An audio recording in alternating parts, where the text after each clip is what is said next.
بسم الله الرحمن الرحيم الحمد لله الصلاة والسلام على رسول الله أما بعد. அல்லாஹு ஜல்ல ஷானுகு தஆலா ஹஜ்ரத் இப்ராஹிம் அலைஹிஸ்ஸலாம் அவர்களின் ஒரு பிரார்த்தனையை சூரத்துல் பக்ரா வசனம் 129 சுட்டி காட்டுகிறான். ரப்பனா வபஅத் ஃபீஹிம் ரசூலன் மின்ஹும் யத்லூ அலைஹிம் ஆயாத்திக் வயுஅல்லிமுஹுமுல் கிதாப வல் ஹிக்மத வயுஸக்கீஹிம் இன்னக அன்தல் அஸீஸுல் ஹக்கீம். எங்களின் இரட்சகனே, இந்த மக்களுக்கு உன்னுடைய வசனத்தை ஓதி காட்டி வேத ஞானத்தை போதித்து அவர்களை பரிசுத்தப்படுத்துகிற ஒரு தூதரை அனுப்புவாயாக. நிச்சயமாக நீ மகத்துவமிக்கவனாகவும் ஞானமுள்ளவனாகவும் இருக்கிறாய். ஹஜ்ரத் இப்ராஹிம் அலைஹிஸ்ஸலாம் அவர்களினுடைய இந்த பிரார்த்தனையை அல்லாஹ் கபூல் செய்து கொண்டு ஏறக்குறைய 3000 ஆண்டுகளுக்கு பிறகு நபி ஸல்லல்லாஹு அலைஹி வஸல்லம் அவர்களை அல்லாஹ் அனுப்புகிறான். அனுப்பி வைத்துவிட்டு நபி அவர்கள் குறித்து அல்லாஹ் சொல்லுகிறான்.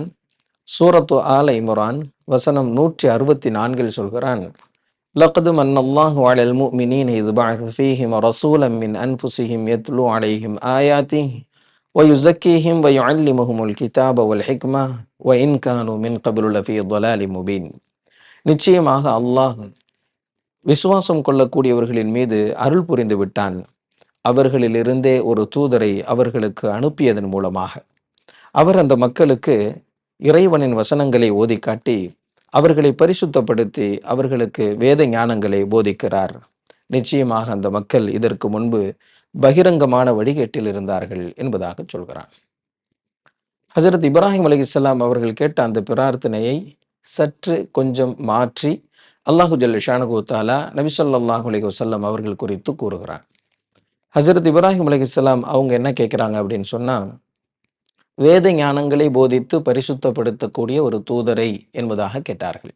அல்லாஹ் சொல்லுகிறான், பரிசுத்தப்படுத்தி வேத ஞானங்களை போதிக்கக்கூடிய ஒரு தூதரை என்பதாக மாற்றி சொல்லுகிறான்.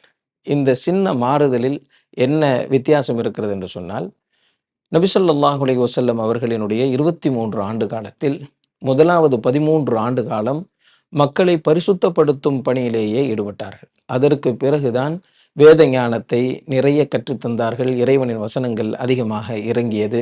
தொழுகை, நோன்பு, ஜக்காத், ஹஜ் உள்பட பல்வேறு சட்டதிட்டங்கள் இறங்கியது. இந்த ஷரியத்தினுடைய சட்டதிட்டங்களை அறிந்து கொள்வதற்கு புரிந்து கொள்வதற்கு முன்பே அவர்கள் முழுமையாக பரிசுத்தப்படுத்தப்பட்டு விட்டார்கள்.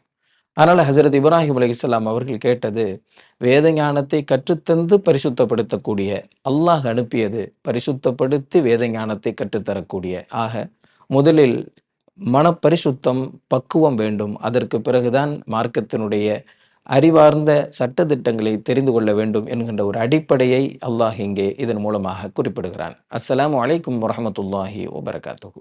صدق الله العظيم.